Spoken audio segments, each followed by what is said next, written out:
Hi, బాగున్నారా? Welcome to Tollywood boss. Matter వచ్చేసి అఖండ తాండవం ఈ ఇయర్ బ్లాక్ బస్టర్లలో ఒక్కటా లేకుంటే బ్లాక్ బస్టర్గా ఒక్కటా ఈ ఇయర్లో.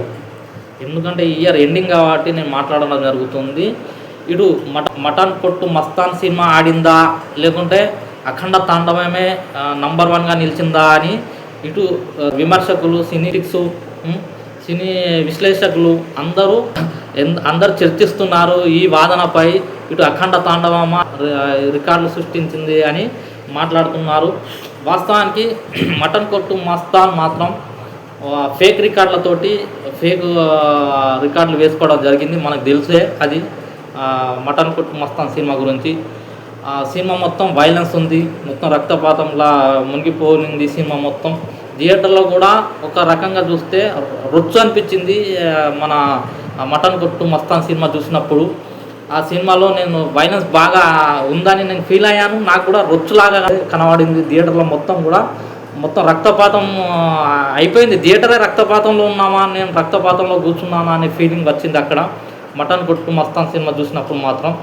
అలాంటి సినిమాలు ఈ ఇయర్ బెస్ట్ మూవీగా నిలబడుతుందని అంటే నాకు మాత్రం అది బెస్ట్ మూవీగా కాదు, కానీ బెస్ట్ రక్తపాతంగా మాత్రం థియేటర్లలో రక్తపాతం సృష్టించిన చిత్రంగానే నేను భావిస్తాను మటన్ కొట్టు మస్తాన్.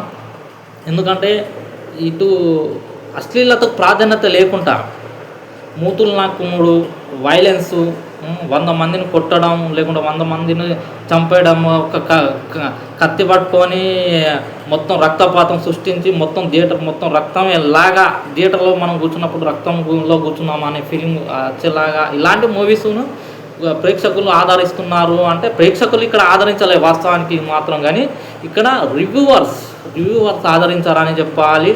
ఈ మూతులు నాకునేది ఇది ఏంటిది రొమాంటిక్ సీన్లు, ఈ చిత్రాలు, మొత్తం గబ్బు సినిమాలకు మొత్తం ప్రాధాన్యత ఇచ్చి మంచి రివ్యూలు ఇచ్చి 4 టమాటాలు 3 టమాటాలు ఇచ్చి సినిమాను ఎత్తడం జరిగింది. ఏది బూతు సినిమాలకు ఎత్తడం జరిగింది, మూతులు నాకున్న సినిమాలకు. ఇలాంటి సినిమాలకు మాత్రం రివ్యూవర్స్ మంచి రైటింగ్స్ ఇవ్వడం జరిగింది. 4 టమాటాలు 5 టమాటాలు, ఆలుగడ్డగాడు ఓడు, టమాటాగాడు ఓడా అని అందరు మోపై థియేటర్లలో ప్రేక్షకులకు రాకుండా చేస్తున్నారు ఈ పిచ్చ ఎదువలు అని చెప్పవచ్చు రివ్యూవర్సులు. వాస్తవానికి మాత్రం అఖండ తాండవం అనేది దేశభక్తి చిత్రంగా, ఇటు సనాతన ధర్మానికి సంబంధించింది, ఒక హిందుత్వానికి సంబంధించిన చిత్రంగా, మన దేశ గర్వించే చిత్రంగా నేను భావిస్తున్నాను. అఖండ తాండవం అనేది బాలకృష్ణ గారు నటించిన చిత్రం. ఇది ఒక మామూలు చిత్రంగా నేను భావించను, ఎందుకంటే ఒక గొప్ప చిత్రంగా నేను ఇది భావిస్తాను. ఇలాంటి చిత్రాలు ఇలాంటి వైలెన్స్ లేకుండా కూడా ఇక్కడ శివుని ఆజ్ఞతోటి నడిచిన చిత్రం ఏదన్నా ఉంది అని అంటే ఇది అఖండ తాండవం అని చెప్పుకోవచ్చు. ఎందుకంటే సినిమాను డౌన్ఫాల్ చేయాలని చూశారు, ఫేక్ రివ్యూలు ఇచ్చారు, పెయిడ్ రివ్యూస్ ఇచ్చారు, ఇక్కడ డబ్బులు తీసుకొని రివ్యూలు ఇవ్వడం జరిగింది, సినిమా పైన నెగిటివ్ ప్రచారం చేయడం జరిగింది అఖండ తాండవం పైన. కానీ అలాంటి అన్నీ కూడా తట్టుకొని ఆ శివుని లీలతోటి ఈరోజు సినిమా మొత్తం ఒక బ్రేకింగ్లకు వచ్చి బ్లాక్ బస్టర్గా నిలిచిందని అంటే అఖండ తాండవం. అలాంటి సినిమాలను మనము ఎక్కడ పెడుతున్నాము? ఇక్కడ రివ్యూవర్లు ఏం చేస్తున్నారు?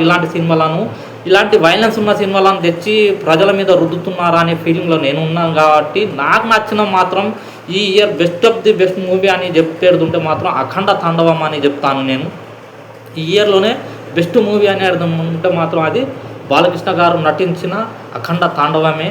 ఇది మటన్ కొట్టు మస్తాను వేరే చిత్రాలతోటి పోటీ రాదు. ఇది దేశభక్తి చిత్రంగా, ఇటు సనాతన ధర్మానికి సంబంధించిన చిత్రంగా, ఇది మన ధర్మానికి సంబంధించిన చిత్రంగా నేను భావిస్తున్నాను. కాబట్టి బెస్ట్ ఈ ఇయర్ బెస్ట్ మూవీగా నేను చెప్పాలంటే మాత్రం అఖండ తాండవమే చెప్తాను. ఇది అందరికీ నచ్చకపోవచ్చు, కానీ నా అభిప్రాయమే నేను తెలియజెప్తున్నాను. నాకు నచ్చిన చిత్రం మాత్రం ఈ ఇయర్లో బెస్ట్ మూవీగా మన అఖండ తాండవం నిలవబోతుందని చెప్తాను. ఇది ఈ వీడియో నచ్చితే మాత్రం లైక్ చేయండి, షేర్ చేయండి, కామెంట్ చేయడం మర్చిపోకండి. బాయ్, ఉంటాను.